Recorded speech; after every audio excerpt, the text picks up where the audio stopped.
আসসালামু আলাইকুম প্রিয় বার্সা ফ্যান্স, প্রিয় কুলার্স। বার্সার ঠাসা সূচির মধ্যে এরপরে জিরোনার বিপক্ষে ম্যাচ আগামীকালকে। আপনারা নিশ্চয়ই জানেন মাঝখানে মাত্র একটা দিনেরই ছুটি বার্সেলোনা বা বিশ্রাম পেয়েছে। একটা বা দুটো দিনও আসলে এটাকে বলা যায় না। আপনারা নিশ্চয়ই এই একেবারে লাগাতার ম্যাচ নিয়ে যথেষ্ট পরিমাণ আলোচনা বার্সাবাস থেকে শুরু করে প্রত্যেকটা প্ল্যাটফর্মে শুনেছেন। আমি আরও একবার বলছি, এই মুহূর্তে এটা সবচেয়ে ক্রিটিক্যাল পয়েন্ট। এত ম্যাচ, এই যে 15 দিনের ব্যবধানে 6টা ম্যাচ কিংবা 17, 18, 19 দিন সব মিলিয়ে 20 দিনেরও কম সময় 7টার মতো ম্যাচ, এটাই ঘুরে ফিরে ভাবাচ্ছে। আপনারা এর আগের ম্যাচ রেজাল্ট ভিডিওতে যে বিষয়টাগুলো নিয়ে আলোচনা করেছেন সেটা প্রসঙ্গে চলে আসছি, কারণ সেখানে অনেকগুলো ইনসাইটস, অনেকগুলো প্রশ্ন আছে। এই মুহূর্তে একটা খারাপ খবর যেটা নিয়ে আসলে শঙ্কার জায়গা ছিল, সেটা হচ্ছে দানি ওলমোর ইনজুরি সংক্রান্ত ইস্যু। একটা অ্যাবডাক্টর ইনজুরি ধরা পড়েছে, যেটার কারণে অন্তত 3 সপ্তাহ মাঠের বাইরে থাকবেন।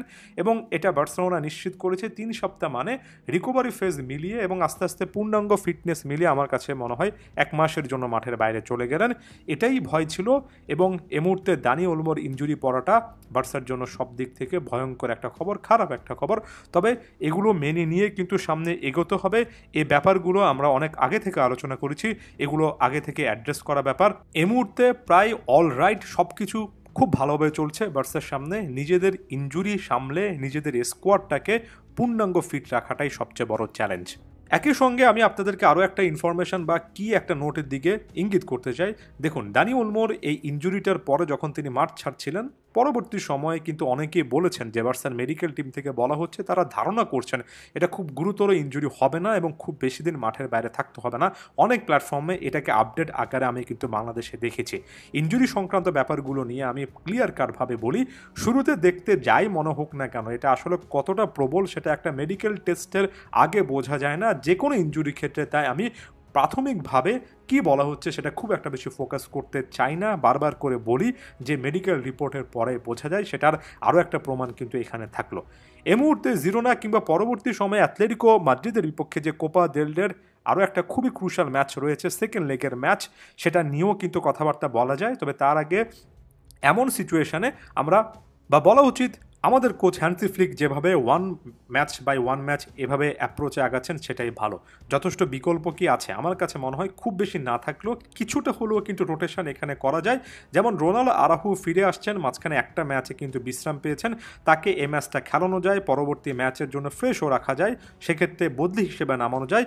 এবং আমি যদি ডিফেন্স লাইনের দিকে তাকাই, তাহলে আমার কাছে এই মুহূর্তে সবচেয়ে বড় টেনশন হয় জুলস কুন্ডে এবং স্পেশালি আলেহান্দ্রো বালদেকে কেন্দ্র করে। সর্বশেষ ম্যাচটাতেও দেখলাম লেফট উইংয়ে আলেহান্দ্রো বালদে যে রানগুলো মেক করেছেন, যে অসাধারণ পাওয়ারফুল এবং একই সঙ্গে স্কিলফুল একটা ম্যাচ কাটিয়েছেন। কোনো একটা সময় যদি আনফর্চুনেটলি কোনো একটা ইস্যু হয়, লেফট ব্যাক পজিশনে বার্সা বড় রকমের একটা সমস্যায় পড়তে পারে। কারণ এখানে জেরার্ড মার্টিনকে আমার আসলে বালদের সাথে কম্পেয়ার করলে একই লেভেলের বা একই প্রোফাইল বা কাছাকাছি প্রোফাইলের বলে মনে হয় না। এবং এ জায়গা থেকে আসলে ফ্লিকের সচেতন থাকা উচিত, কারণ বালদে অনেকটাই লেফট সাইডে আনটাচেবল হয়ে যাচ্ছেন। ওখানে প্রপার লেফট উইঙ্গার না থাকাটা তার গুরুত্বটা আরও বাড়িয়ে দেয়। মিডফিল্ডে আমার কাছে মনে হয় আপনি যদি সর্বশেষ ম্যাচে দেখেন পেদ্রির আরও একটা সাপ্লাই পারফরমেন্স, এবং কমেন্ট বক্সে আপনারাই বলছেন যে পেদ্রিকে ওভার ইউজ যাতে করা না হয় সেদিকে খেয়াল রাখতে হবে। একের পর এক দুর্দান্ত ম্যাচ খেলে যাচ্ছেন।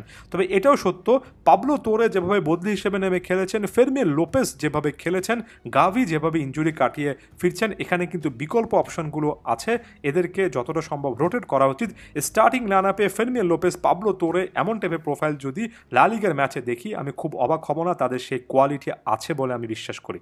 ফাইনাল থার্ডে আগের ম্যাচে রাফিনা খেলেননি, তার ফিরে আসাটা ওয়ান্স অ্যাগেন কাইন্ড অফ বিশ্রাম কিন্তু পাচ্ছিনি। নাম্বার 9 পজিশনে ফেরান তোরেস একটা ভালো ম্যাচ কাটিয়েছেন, আরও ভালো করা উচিত ছিল। রবার্ট লেভানডফস্কি, ফেরান তোরেস একে অপরকে আসলেই সাবস্টিটিউট করে খেলবেন, এভাবে বিশ্রাম নেবেন এটা আশা করব। লামিন ইয়ামালেরও একটা বিশ্রাম দরকার আছে, তার ফাইনাল থার্ডের গোল স্কোরিং অ্যাবিলিটিটা একটু বাড়ানো উচিত। পাও ভিক্টর ফাইনাল থার্ডে আরও একটা অপশন হতে পারেন।